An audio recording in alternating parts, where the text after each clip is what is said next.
All right, welcome back. Guy named Rishi Sunak will be the next Prime Minister of Britain after Liz Truss was ousted. And what's happening in the UK actually feels a lot like what we're seeing here in the United States. They're trying to destroy conservatism. Their country has been pulled way so far to the left now that basically the only Republican they'll accept is somebody that feels a lot like a Democrat was 20 years ago. Sunak calls himself a conservative, but he's a globalist. He's a major globalist. He's a climate change zealot. Take a listen. The UK will go further and become the first ever net zero aligned financial centre.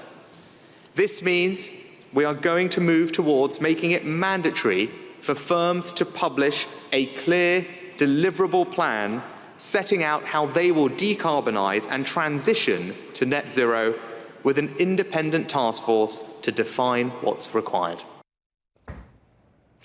Sounds like a conservative, doesn't it?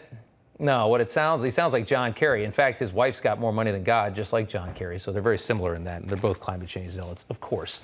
As the former finance minister in Boris Johnson's government, Sunak ushered in the first corporate tax hike in the country in nearly 50 years, taking corporate taxes up to 25% for companies over $250,000 in profit every year. He was also a big lockdown proponent who then got caught partying with Boris Johnson while locking down the entire country and inflicting immense economic pain. He was one of those guys, too. Sunak is also a World Economic Forum acolyte. His father-in-law, founder of the company called Infosys, you probably know that company, listed as an official partner to the globalist organization currently wrecking the entire world, the WEF. The president has penned articles in favor of digital banking, which provides the framework for the social credit score system that is just like China has. So this is what a conservative is, apparently, in England. I mean, it sounds like a reasonably far-left Democrat in this country. And this is the road that we're all going down. I mean, think about how this country has moved to the left over the last 30, 40 years. England's just further ahead. Hilary Fordwich joins us now, a global business analyst, and we were curious to get her opinion on this. Very little about this man is conservative, but you say that, you know, he's necessary in this time for your country. Explain why. Well, Rob, actually, you're totally right on every single one of your points. The question was, who was the alternative and what was the alternative? That's the issue here. And now was not the time for a novice in terms of finances. But as you so aptly point out, he was the former Chancellor of the Exchequer. So those that point to the fact that, well, he has financial experience, yes, but he was there. And of course, Chancellor of the Exchequer, like you mentioned, is like a Secretary of the Treasury here. He was in charge of finances when the UK got into this mess in the first place. So really, the problem was there really wasn't a logical alternative. And the logistics of getting somebody in a short period of time were just unsurmountable to have anybody else, really. And I asked this to Nigel Farage last week, and he gave me a really interesting answer.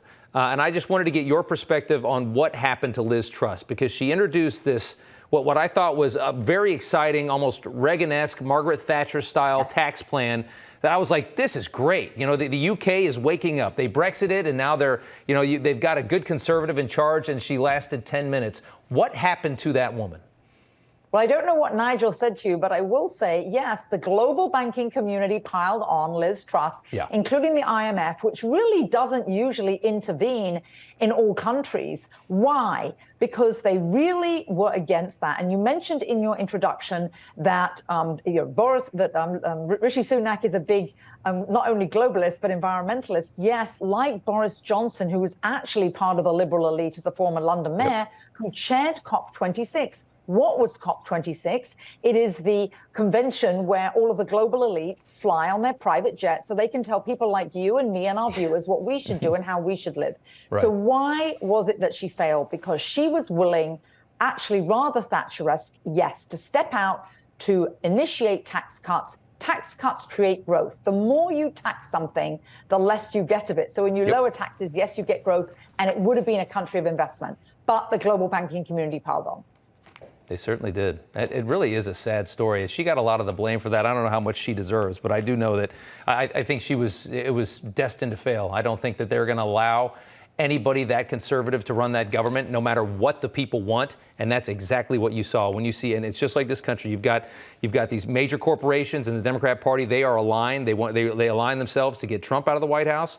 It's the same exact story, and that's why I wanted to tell our viewers about that, because Yes. it rings true in a lot of ways. Are you in the UK? Are you in the UK right now? I'm based in the US. I'm here in the US. But Okay. Rob, I will say one thing. Facetiously, what detractors are saying over there right now is actually there are going to be 2 coronations. Yeah. King Charles and, of course, Rishi. Why? Because nobody actually voted for him. Hilary, thank you so much for joining us. Good to see you again. Pleasure. You too, Rob. All right, all hands on deck to say